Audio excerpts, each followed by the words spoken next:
Hi Patrick, welcome along today this is obviously part of our Resource Revolution Thought Leader series, and we're discussing today really how waste is impacting on a wider sustainability agenda, I guess, of brand leaders such as Coca Cola Enterprises. So welcome along. Thank you, delighted to be here, great to take part in the series. Now your company is really at the forefront of closing the loop, isn't it? Last year it entered into a joint venture with Ecoplastics called Continuum Recycling, where you're looking to recover PET plastics and put them back into remanufacture. Can you tell me a bit more about this initiative and why you went into it? We're very proud of what we've done with Ecoplastics. It's a joint venture, 10 years. And we've invested in a new facility in Lincolnshire, 15 million that we've put into that factory. And the output of it, and the factory's live, now been running for nearly a year, is that we've doubled the amount of recycled PET that's available in the UK. Now, before we made that investment, we were importing material. We were importing recycled PET from Germany and from France. And that's just not logical when we're recycling an increasing amount of bottles here in the UK. The challenge we found, and I think this is a wider challenge for the waste sector and for the recycling industry at large, is how we take that sector, which is ambitious, it's got some great entrepreneurs, but move it towards delivering a really high quality product day in, day out. And that's why we went and invested, so that we could bring some of our knowledge and capability around food manufacturing and bring that to bear into an industry that's been born out of the waste sector. And for me, that's why that joint venture works very well. And why it's providing the recycled material that we're now getting into our Coke products, into our Coke bottles. Great, and by taking this material back into your operations, it not only enables you to close the loop, but also secure supply of what I imagine is quite a valuable raw material for you guys. Yes, recycled PET is one of our most important commodities, which means that actual baled bottles are now one of our most important commodities. Certainly when you look at the important raw materials that we rely upon as a business, aluminium, glass, sugar, PET, it's increasingly critical that we can see how we have a local supply chain that's going to work and support that packaging. So certainly there's a commodity element to it. And in fact, as we look at other partnerships around recycling, that is certainly one of the drivers. Can we secure that material on a long-term sustainable basis for our business? And it's very different to where we were 10 years ago as a business. We wouldn't have seen these type of materials as being business critical. Today they are. Mm-hmm. And does this give you a competitive edge, do you think, in terms of CSR? I think the important thing for me when I think of that interaction with a consumer, for us as a branded product, it's about quality, and it's about reputation, and it's about trust. Now, 20, 30 years ago, quality, trust and reputation was about the confidence that if you went anywhere in the world and you had a Coke, it was going to taste the same, it was going to be safe, it was going to be a high quality product, you knew what you were getting. And that's still the case, but what's shifted is now the expectation is that you're buying from a brand, a company, a system that you trust does the right thing environmentally. So that's a real shift, and that's why you see us investing and really focusing on sustainability. I don't believe that environment and sustainability, if we went next door to the Sainsbury's store, is something that's going to change someone's purchase at a given moment in time today. What I do believe is that over a period of 3 to 5 years, we'll see that businesses such as ourselves who've invested in this will get that benefit. We will see that reputational benefit, but it's over that medium long-term agenda that we'll see that gain come. So it's not about short term, it's not about purchasing power, it's actually about building that consumer trust.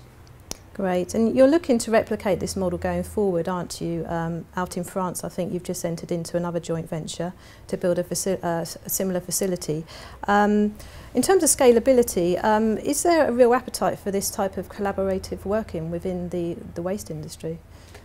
Yes, so we've made a similar investment in France, again a joint venture. We're a different partner, APE, so we formed a business called Infinio Recycling.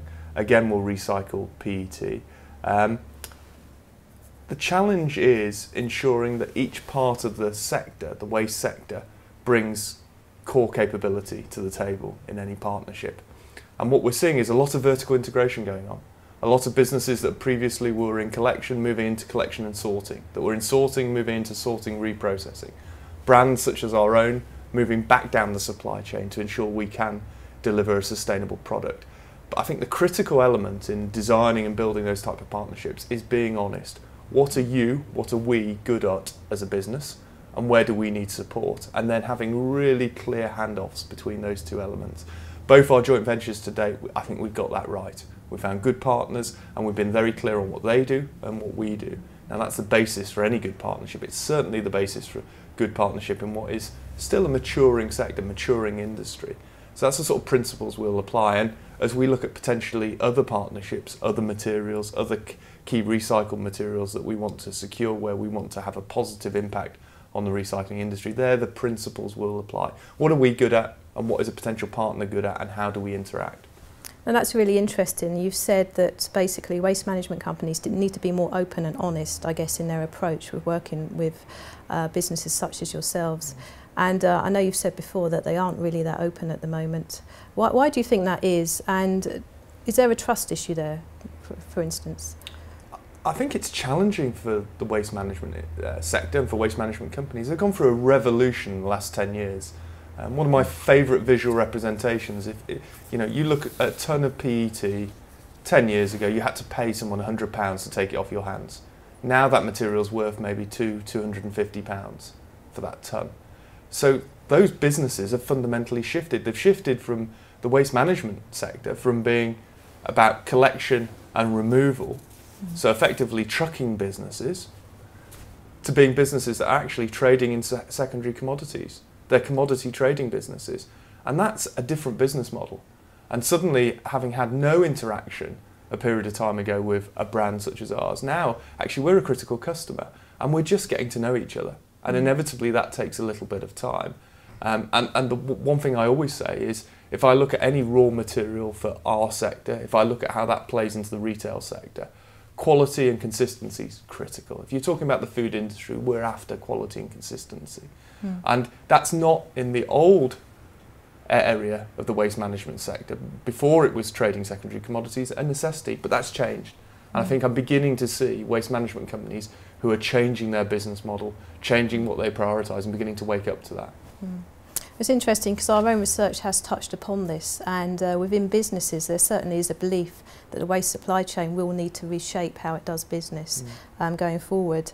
Do you think there is a danger at the moment for those traditional waste management companies that waste flows might start sidestepping their operations? And if so, if they are going to get sidelined, what would your advice be to them right now? I'm not sure I'm the best person to advise the waste management industry. I'd come back to something I said earlier. I think it's really important in the value chain for organisations to focus on what they have as a core skill set. And one of the challenges, as you see the vertical integration going on, is that some are stepping outside of those core attributes, and that's where you step into an area of opportunity and potential entrepreneurship, but on the flip side, risk and potential failure. And I think the really important piece is organisations being honest about what they're seeking to achieve, and that's how you begin to get that integration and collaboration working more clearly. And fundamentally, many of those products that waste management sector is now collecting from both the commercial, industrial, and also from the consumer curbside sector are materials that organisations such as our own actually do want back.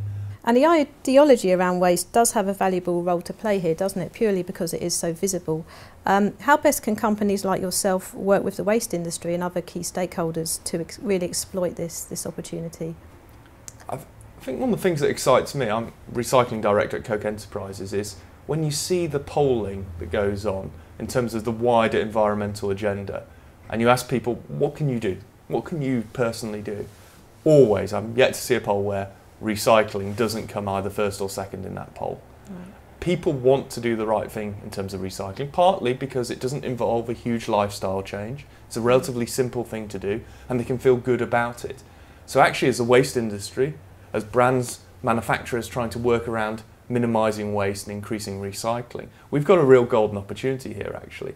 And the important thing is, we also see that when people do the right thing in those small actions, they often then trigger thoughts in terms of some of those bigger things in their life that maybe have overall, for a personal basis, a bigger carbon impact. So it's the start of a journey for the individual in terms of them living a more sustainable, environmentally friendly life.